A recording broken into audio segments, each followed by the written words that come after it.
नमस्कार विद्यार्थियों। राजकीय महाराज आचार्य संस्कृत महाविद्यालय गांधीनगर जयपुर हिंदी विभागाध्यक्ष मैं डॉक्टर इंदिरा खत्री शास्त्री पाठ सेकंड के हिंदी साहित्य के फर्स्ट पेपर रीतिकाल में आपसे बात करने के लिए उपस्थित हूँ। हमारी बातचीत का अगला बिंदु रीतिकाल के प्रमुख कवि आचार्य केशवदास हैं। केशवदास की रामचंद्रिका के कुछ अंश आपके पाठ्यक्रम में है। रामचंद्रिका के कुछ भागों का मैंने इसके भाग 1 में वर्णन किया। आज आपके सामने भाग 2 है, जिसमें रामचंद्रिका के ही कुछ अंशों का पुनः वर्णन है। पहला, पंचवटी वन वर्णन। तो पंचवटी वन वर्णन हम सब जानते हैं कि जब श्री रामचंद्र जी को वनवास की आज्ञा मिल जाती है तो वे अपने भाई लक्ष्मण और पत्नी सीता के साथ में वन की ओर चले जाते हैं और गोदावरी नदी के किनारे पंचवटी नामक स्थान पर पर्णकुटी निर्मित करते हैं। उस प्राकृतिक शोभा से भरपूर वातावरण को देख करके राम, लक्ष्मण और जानकी जी बड़े प्रभावित होते हैं और बारंबार वे उसकी शोभा का वर्णन करते हैं।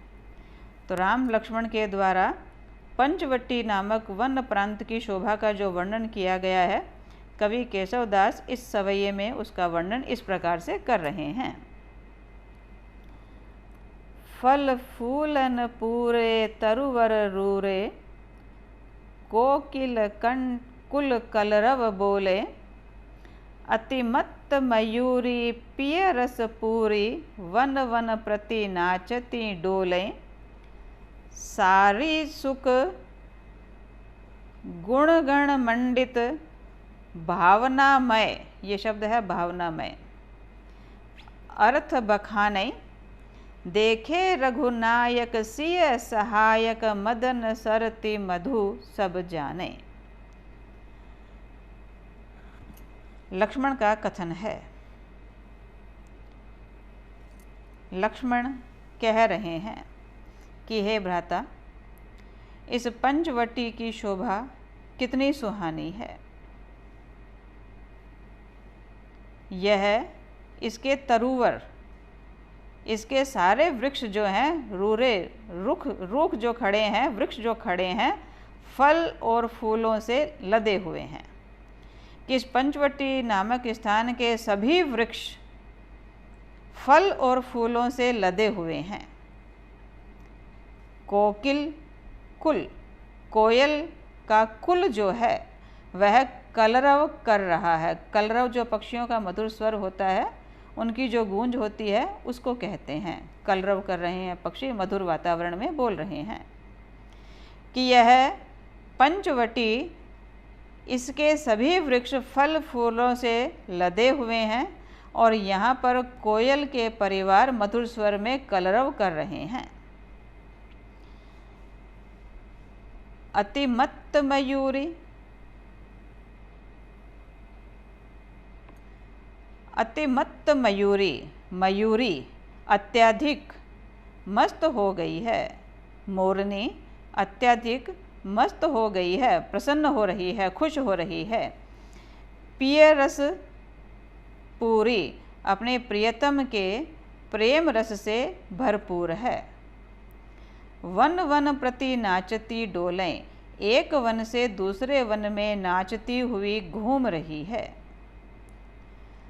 सारी शुक, सारी सारिका अर्थात मैना, शुक अर्थात तोता, पंडित पंडितों की तरह आचरण कर रहे हैं, ज्ञानियों की तरह आचरण कर रहे हैं।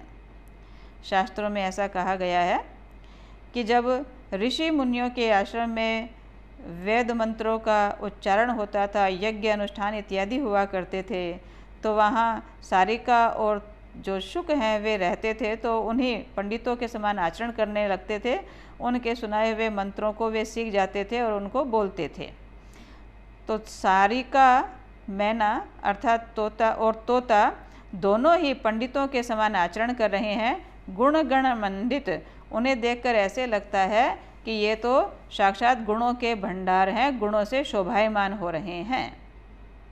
भावनामय, ये शब्द भावनामय और भावना से भर करके अर्थ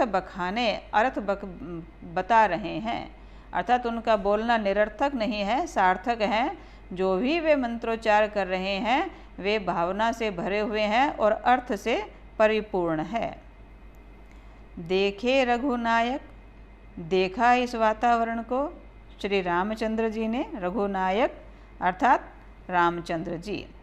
सिय सीता जी के साथ में, सहायक लक्ष्मण के साथ में, कि राम सीता और लक्ष्मण तीनों ही हैं मदन सरती, मदन कामदेव की तरह से, सरति रति के साथ में, मधु बसंत के साथ में। अब ये तीनों का जो यहाँ पर वर्णन है ये रूपक अलंकार के रूप में कि श्री रामचंद्र जी तो हैं वे तो साक्षात कामदेव के रूप में है, और सीता जी है जो कामदेव की पत्नी रति के रूप में है, और सहायक लक्ष्मण जी जो हैं वे साक्षात बसंत के तरह से है।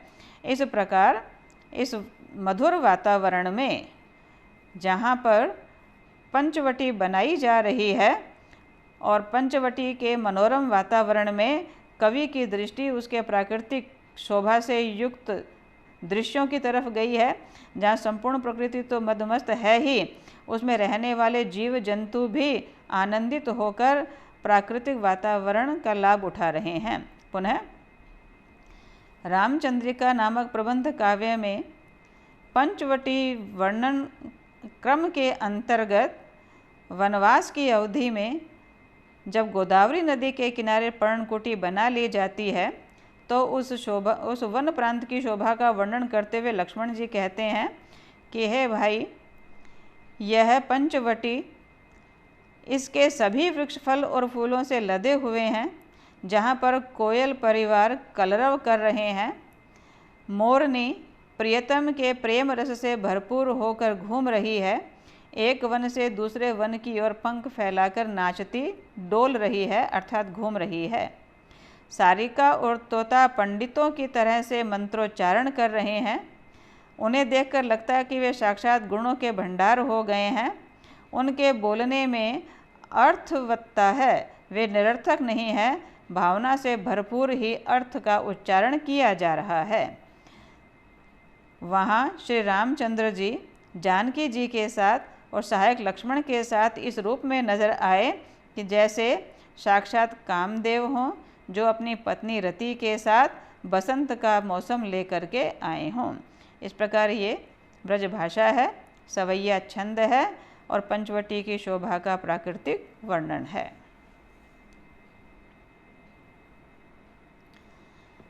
अब इसी पंचवटी की शोभा के वर्णन का दूसरा सवैया है।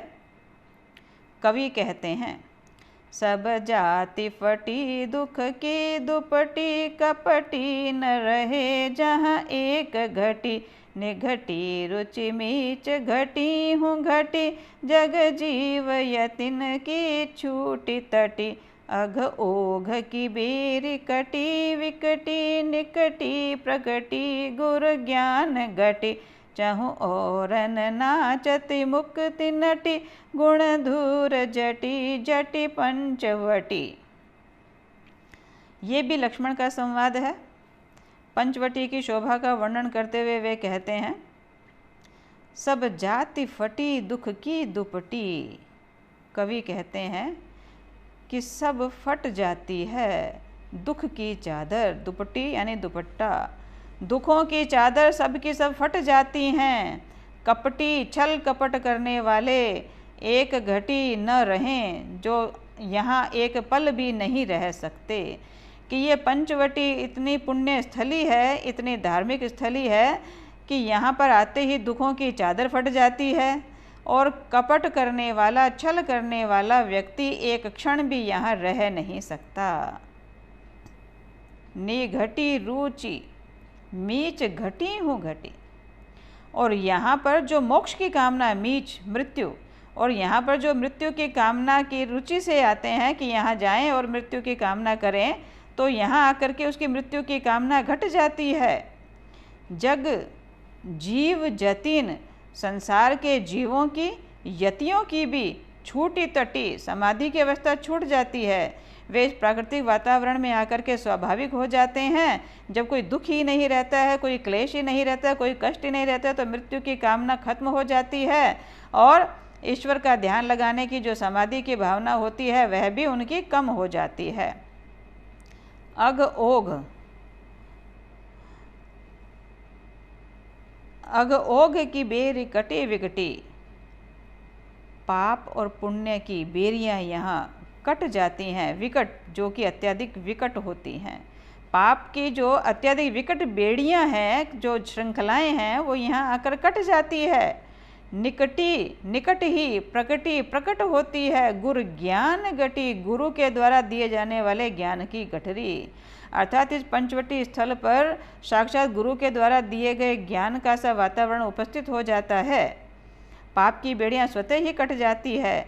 चहु ओर अन नाचती, चहु ओर अन नाचती मुक्ति नटी, चारों ओर ही मुक्ति रूपी नटी नृत्य करती नजर आती है। गुण धूर जटी, गुण है इसमें धूर जटी अर्थात महादेव। महादेव, धूर जटी महादेव के लिए आया। जटी वन पंचवटी, अर्थात ये जो पंचवटी नामक वन है ये महादेव के गुणों को धारण करता है। अब इसे पुनः एक साथ समझें।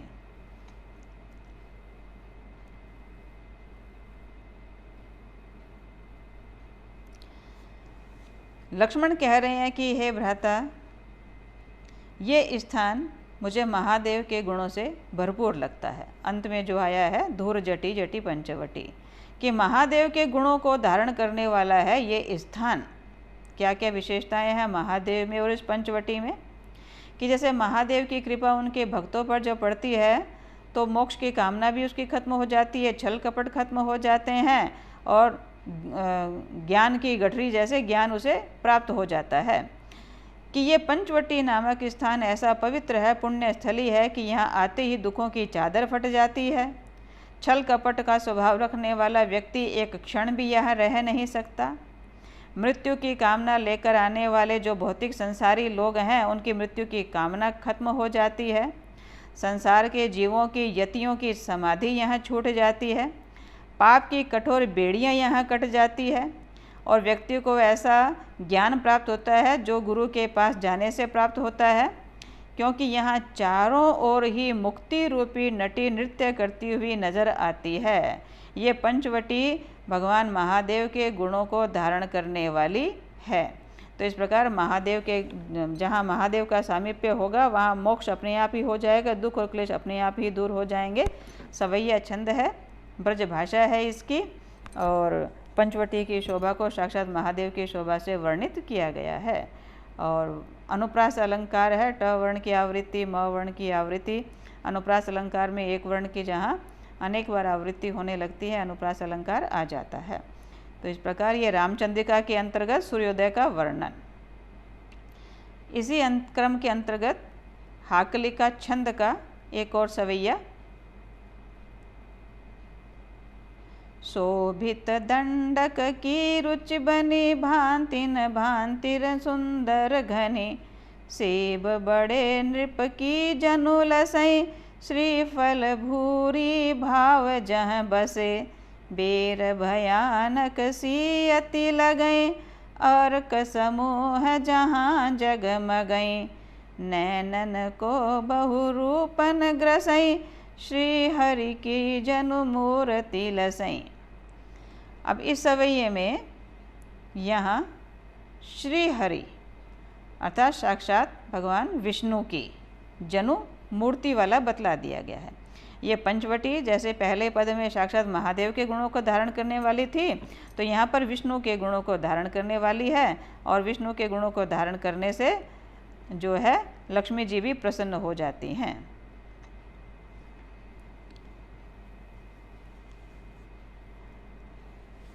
शोभत दंडक की रुचि बनी, ये जो दंडकारण्य है, ये जो वन है सुशोभित होता है, रुचिकर बन गया है, इसको देखना अच्छा लगने लगा है कि ये दंडक वन, ये दंडकारण्य सुशोभित हो रहा है। इसमें जो वृक्ष हैं इसकी जो दृश्यावली है वो अत्यधिक रुचिकर बन गई है। भांतिन भांतिन सुंदर घने। जिधर से भी देखो, जहाँ से भी देखो, ये चारों ओर अपना सौंदर्य बिखेर रही है। यह घने सौंदर्य से अभिभूत कर देने वाली है कि हे प्रभु श्री राम, ये पंचवटी अत्यधिक शोभा को धारण करने वाला वन है और विभिन्न प्रकार के सौंदर्य का स्वामी है। सेब बड़े नृप की जनु लसें। यहाँ पर जो सेब नामक एक फल है, उसके जो वृक्ष हैं, सेब से तात्पर्य यहाँ सेवा से भी है और सेब से तात्पर्य यहाँ बड़े सेब जैसा फल है उससे भी है। नृप की जनुल से, नृप के समान इसकी सेवा होती हो। कि जैसे इस पंचवटी के वन में बड़े वृक्ष जो हैं बड़े राजा की सेवा में लगे रहते हैं। श्रीफल, श्रीफल जैसा भूरी भाव जहाँ बसे, श्रीफल जैसा वृक्ष भी जो है मधुर भावों के साथ में जहाँ बहुतायत से प्राप्त होता है। कि यहाँ के बड़े बड़े वृक्ष इस तरह से हैं जैसे वे किसी बड़े राजा की सेवा में लगे हुए हों, दिखाई दे रहे हों। और श्रीफल जैसा वृक्ष है, जो फल है, वह भी भावों की पूर्णता के साथ में अत्यधिक यहाँ मिलता है, यहाँ पाया जा रहा है। बेर भयानक सी अति लगे। बेर अत्यधिक भयानक लगती है, बहुत ज़्यादा डरावनी लग रही है। अर्क समूह है जहाँ जगमगे, आकड़े के पेड़ जहाँ जगमग कर रहे हो। अब यहाँ पर कवि के कथन में विरोधाभास देखा गया है कि जहाँ एक और बड़े बड़े वृक्ष किसी राजाओं की सेवा के समान खड़े दिखलाई दे रहे हैं, सेवकों के समान सेवा करते हुए, और लक्ष्मी जी को प्रिय श्रीफल के पेड़ों की बहुतायत है, वहाँ पर अर्क जो है, अर्क के जो वृक्ष हैं या उसकी जो झाड़ियाँ हैं, वे वहाँ यहाँ इधर उधर भी जगमग कर रही हैं और वे बड़ी भयानक सी लग रही हैं। नैनन को बहुरूपन ग्रसे, देखने वाले के नेत्रों को विविध प्रकार से हरण कर लेती हैं। श्री हरि की जनु मूर्ति लसें, जो साक्षात विष्णु की मूर्ति यहाँ दृष्टि गोचर हो रही है। पुनः इस प्रकार से समझें इसको कि लक्ष्मण कह रहे हैं कि है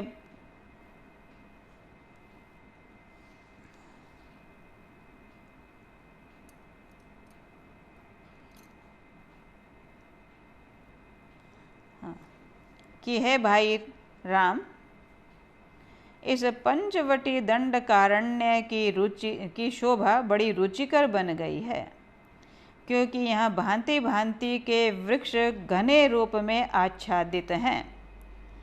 भिन्न भिन्न प्रकार की प्रजातियों के वृक्षों का घनत्व यहाँ है।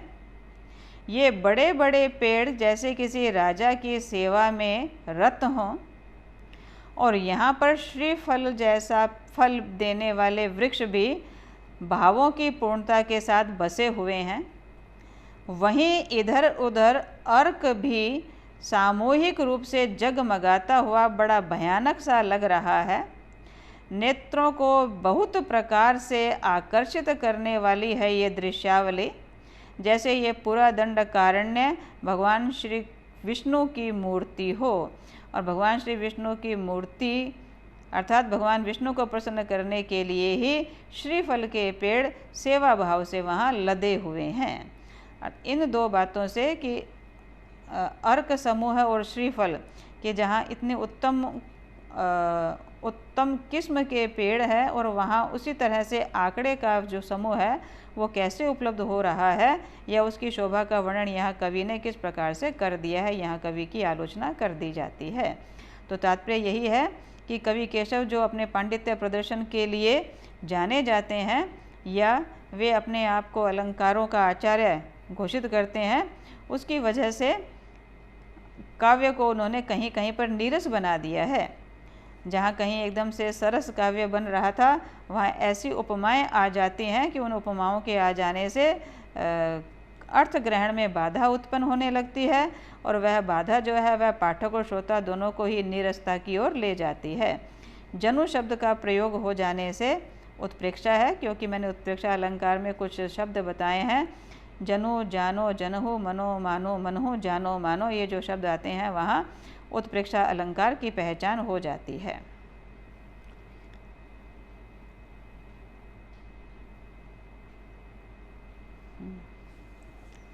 और ब्रज भाषा का छंद है। रामचंद्रिका के अंदर पंचवटी वन वर्णन का अंश है। एक और पद रामचंद्रिका ही से, यह हनुमान लंका गमन का प्रसंग है।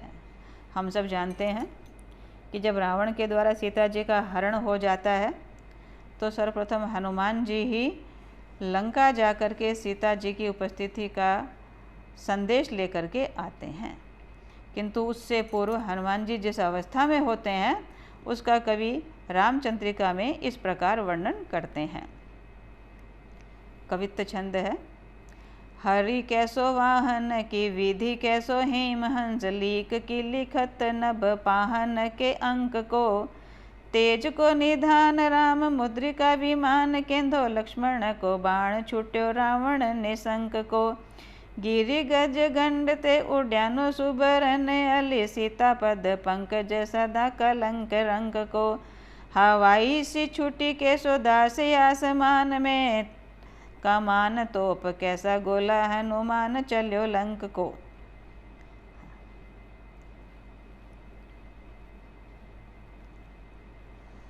कि ज्यों ही जामवंत के द्वारा हनुमान को उनके बुद्धि बल की और बाहुबल की याद दिलाई जाती है, त्यों ही हनुमान जी अपना स्वरूप विस्तार करते हैं और वे सुंदर पर्वत से लंका की ओर उड़ान भरने लगते हैं। समुद्र के किनारे सुंदर पर्वत से जो लंका की ओर उड़ान भरते हुए हनुमान जी का दृश्य है, उसे देखकर कवि ने अनेक कल्पनाएं की है। उन कल्पनाओं के अंतर्गत कि उड़ते हुए हनुमान जी कैसे लग रहे हैं। हरि कैसो वाहन, हरि अर्थात विष्णु, कैसो वाहन, उनका वाहन गरुड़ भी क्या उसके आगे काम करेगा। कि भगवान हरि के, भगवान विष्णु के वाहन गरुड़ के बारे में कहा जाता है कि वह बहुत तेज उड़ान भरता है, परंतु हनुमान जी की ये जो उड़ान थी वह गरुड़ से भी ज़्यादा तेज थी। विधि कैसो हेमहंस, या फिर ब्रह्मा का जो वाहन है स्वर्ण हंस, वो भी उसके सामने क्या नज़र आता होगा। हनुमान की उड़ान तो उससे भी बेहतर है, हनुमान का सौंदर्य तो है स्वर्ण हंस से भी बढ़कर है। लीक सी लिखत नभ पाहन के अंक को, आकाश रूपी पत्थर पे उस पे जैसे कोई अंक लिख दिया हो, कोई लकीर सी खींच दी हो। कवि कल्पना करते हैं कि जैसे संपूर्ण आकाश जो है वो एक पत्थर हो, आकाश जो है एक पत्थर हो, उसके अंक पर, शरीर के ऊपर कोई लकीर सी खींच दी हो हनुमान जी ने उड़ान भरते हुए, तेज़ी से उड़ान भरते हुए। जब आप कभी आकाश में देखते हैं तो जो जेट विमान है जो तेज़ गति से उड़ते हैं, वे हवा की एक लकीर खींचते हुए सफ़ेद जो आकृति बना देते हैं, उस तरह से कि आकाश रूपी पत्थर के ऊपर हनुमान जी कोई लकीर खींचते हुए से चले जा रहे हों। तेज को निधान, वे तेज का भंडार हों। राम मुद्रिका, राम ने जो अंगूठी दी थी उनको, विमान केंदो, क्या उसी का उन्होंने विमान बना लिया है। लक्ष्मण को बाण छूटे रावण निशंक को, या फिर वो ऐसे लग रहे हैं कि जैसे लक्ष्मण ने असावधान रावण को, बेखबर रावण के ऊपर ही कोई बाण छोड़ा हो। हनुमान की गति को देखकर ऐसे लग रहा था। तो ये हनुमान की गतियों के बारे में उपमाएं हैं, कल्पनाएं की है कवि ने कि कैसे लग रहे हैं। गिरि गज गंड ते,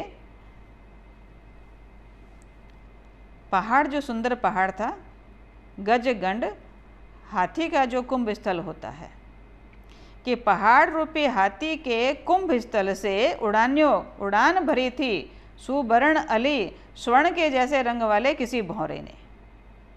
हनुमान जी की जो उड़ान थी सुंदर पर्वत से, वो ऐसी लग रही थी मानो कि किसी पहाड़ रूपी हाथी के गंड स्थल से किसी पीले रंग के भौरे ने उड़ान भरी हो।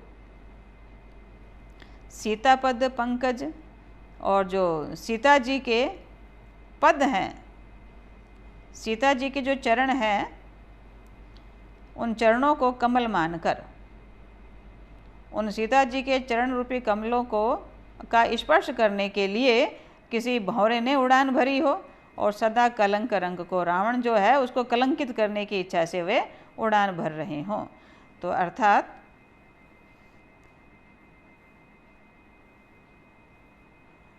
हवाई सी छूटी केशवदास आसमान में। हनुमान जी की जो तेज गति से जा रही उड़ान है वो ऐसी लगती है जैसे कोई हवाई सी, यानी कि आतिशबाजी का बाण। जब हम दीपावली के समय में जो आतिशबाजी करते हैं वो कितने तीव्र वेग से अपने बारूद की वजह से आकाश की ओर जाता है, तो हवाई की तरह से, आतिशबाजी की तरह से छूटी केशवदास कि जैसे कोई हवाई सी छोड़ी हो आसमान में, कवि केशवदास कहते हैं। कमान कैसो गोला हनुमान चल्यो लंक को। कमान जैसे तोप में कोई बारूद भरते हैं, बारूद का गोला भरते हैं ना तोप में, जो तोप खाने वाले होते हैं, तोप युद्ध में जो तोप इस्तेमाल की जाती है उसमें बारूद का गोला लगाया जाता है, कि जैसे तोप में बारूद का गोला भर के कमान की जाती है, छोड़ा जाता है उस गोले को, तो इस तरह से उस पर्वत से हनुमान जी की उड़ान ऐसी लग रही थी कि जैसे किसी ने तोप में बारूद का गोला छोड़ दिया हो। हनुमान चल्यो लंक को, इस प्रकार हनुमान जी लंका की ओर जा रहे हैं। पुनः एक साथ करते हुए, प्रस्तुत पद आचार्य कवि केशवदास द्वारा रचित रामचंद्रिका के हनुमान लंका गमन प्रसंग से उद्धृत है। यहाँ पर कवि ने हनुमान जी के द्वारा माता सीता की खोज में जाने की प्रक्रिया और उनकी उड़ान को अनेक उपमाओं से उपमित करते हुए इस पद का निर्माण किया है। कवि कहते हैं कि सुंदर पर्वत से उड़ान भरकर जाते हुए लंका की ओर हनुमान को देखकर ऐसे लगा कि मानो भगवान विष्णु के वाहन गरुड़ की गति भी क्या होगी, अथवा उनका स्वरूप जो दिखाई दिया उसे देखकर तो ऐसे लगा कि विधि अर्थात ब्रह्मा का स्वर्ण हंस भी उसके सामने क्या होगा। हनुमान की तेज गति आकाश रूपी पत्थर के शरीर के ऊपर एक लकीर सी खींचती हुई जा रही थी। कवि कल्पना करते हैं कि उस तीव्र वेग से उड़ने वाले हनुमान ने क्या राम के द्वारा दी गई अंगूठी को ही विमान बना लिया, अथवा रावण का एक तेजस्वी बाण छूटा जो बेखबर रावण को सावधान करने के लिए गया हो। इस प्रकार सुंदर पर्वत के स्थान से अर्थात पर्वत रूपी हाथी के गंड स्थल से कोई पीले रंग का भंवरा उड़कर सीता जी के कमल रूपी चरणों का स्पर्श करना चाहता है और वहां जाकर कलंकित राजा रावण को दंड देना चाहता है। अथवा उड़ान भरते हुए हनुमान जी को देखकर एक और कल्पना की कवि ने कि जैसे किसी ने कोई आतिशबाजी का बाण ही छोड़ दिया हो आसमान में, या फिर युद्ध के समय तोप में बारूद का गोला डालकर उसे छोड़ दिया जाता है, उसी गति से हनुमान जी लंका दिशा की ओर जा रहे हैं। तो इस प्रकार कवि ने हनुमान जी की तीव्रता का उल्लेख किया है। विभिन्न प्रकार के उपमानों के माध्यम से उन्होंने हनुमान जी की गति को तय किया। संदेह अलंकार है और उत्प्रेक्षा अलंकार भी आ गया है, इसमें अनुप्रास तो प्राप्त हो ही जाता है। ब्रज भाषा का पद है, रामचंद्रिका प्रबंध काव्य का उल्लेख है और हनुमान जी की उड़ान को गरुड़ के द्वारा, स्वर्ण हंस के द्वारा भी और भी अच्छा बतलाया गया है। तो विद्यार्थियों, परीक्षा के हिसाब से ये हनुमान जी का लंका गमन भी इम्पोर्टेंट आता है और जो सूर्योदय वर्णन है, सूर्योदय वर्णन के ये तीनों ही सवैये हैं जो ये भी इम्पोर्टेंट है। तो होमवर्क के रूप में आप इनकी व्याख्या लिख लीजिएगा। प्रश्नोत्तर की एक क्लास बाद में होगी, पहले इनकी व्याख्याएं और इनके भावों से संबंधित बात ही हमारी रहेगी और इसी के साथ ही मैं अपनी बात को यहीं विराम दूंगी। इस क्लास में यदि कोई किसी को दिक्कत लगी हो, कुछ जानना चाहते हैं, तो हमारा जो हिंदी साहित्य का हमने ग्रुप बना रखा है व्हाट्सएप पे, आप उस पर प्रश्न छोड़ सकते हैं, उस पर आप मुझसे वार्तालाप कर सकते हैं। ठीक है, धन्यवाद।